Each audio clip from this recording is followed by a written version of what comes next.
Welcome back to Pace Immigration, paceimmigration.com. Joining us on our YouTube channel, our website, or on our podcast, talking today with immigration lawyer Andy Semotiuk. Andy, good to see you. Hi, Sean. Good to see you. We're doing our predictions, or rather, you're doing your predictions for 2022 on U.S. immigration. Lots to talk about. We'll get right in with your first prediction. This is all from your Forbes article, which people can find online.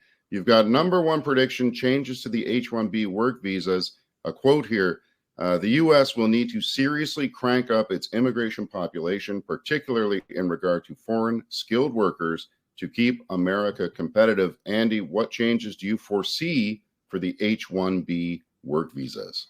Well, the big thing is there's tremendous pressure on the United States because the population growth is declining. In the most recent year, there were less than 1 million people, new people in the population in the United States.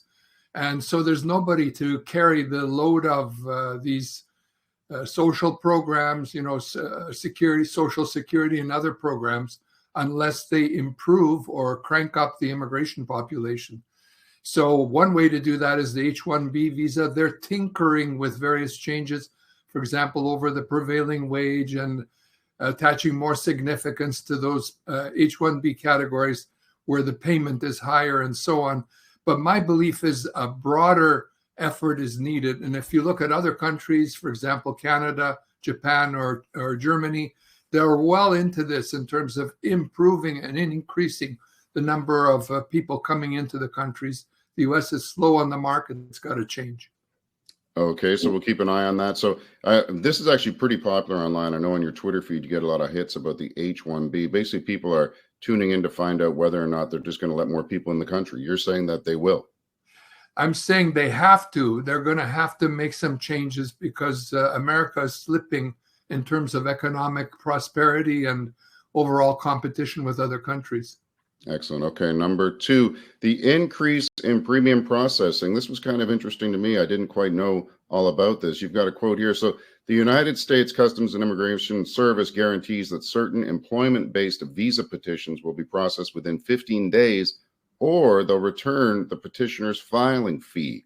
Expect to see this service expanded in 2022. So the government actually getting stuff done in 2 weeks. That seems pretty good. It is good.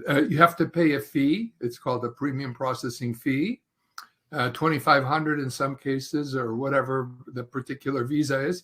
But look for changes and the use of premium processing with respect to employment authorization documents, with respect to extending your status or changing status in the United States, and with respect to applications for green cards in the EB1, EB2, and EB3 categories. So they're slowly expanding premium processing overall to all categories, but those are the new ones that are coming in this year. Okay. Number three, but there's a catch. After that good news, we've got an increase in filing fees for visas. Quote from you in Forbes, watch for an increase in visa application filing fees at consulates. USCIS will also likely increase petition and application filing fees as well. Right.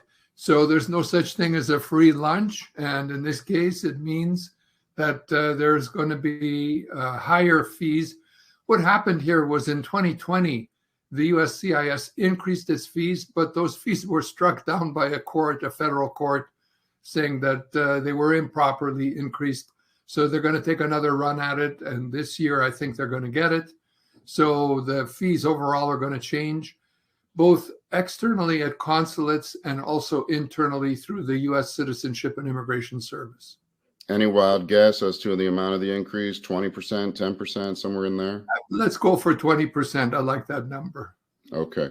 Number four, speeding up of processing of visas. This kind of ties in with number two, where they're trying to get things moving. Quote from your Forbes article, as the pandemic lifts, consulates will reopen and need to double down on visa processing, implementing initiatives to catch up on backlogs. And I noticed in the article you mentioned maybe even video interviews and things like that. Right. This is of all the concerns that immigrants have, processing times has to be the greatest. people want their applications processed as soon as possible. And right now, there's a tremendous backlog in terms of cases that are waiting to be considered because of the closed consulates and the pandemic hit on the immigration system.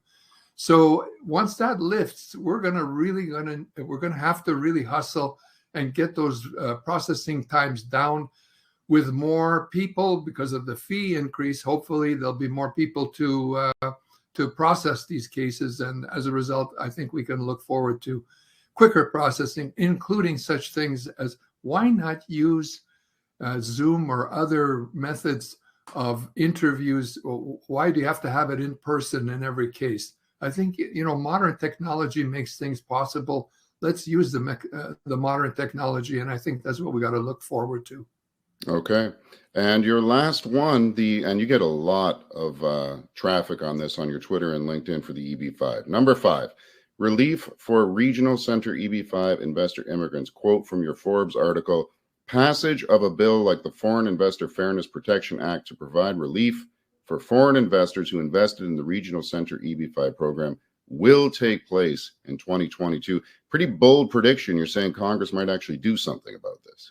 Yeah, they're going to have to. I mean, this thing is a slow boat to China. They're trying to revise the EB5 program regarding regional centers, and it's just not happening. It's been closed since the end of June last year, or this year, that is. Soon, meaning 2021. Right. And the issue is people have invested in terms of these projects, and they're sitting on the sidelines. Nothing can happen. Nothing's moving with these people. And it's unfair to them. These are foreign investors who took a chance on the United States, put their money up, and they're not getting what they need, namely a green card. So I see a grandfathering of these people taking place simply because something has to move in this area, and it's time for something to be done in Congress. Okay. Excellent call to action. Thank you, Andy. Those are your top 5 predictions for U.S. immigration in 2022.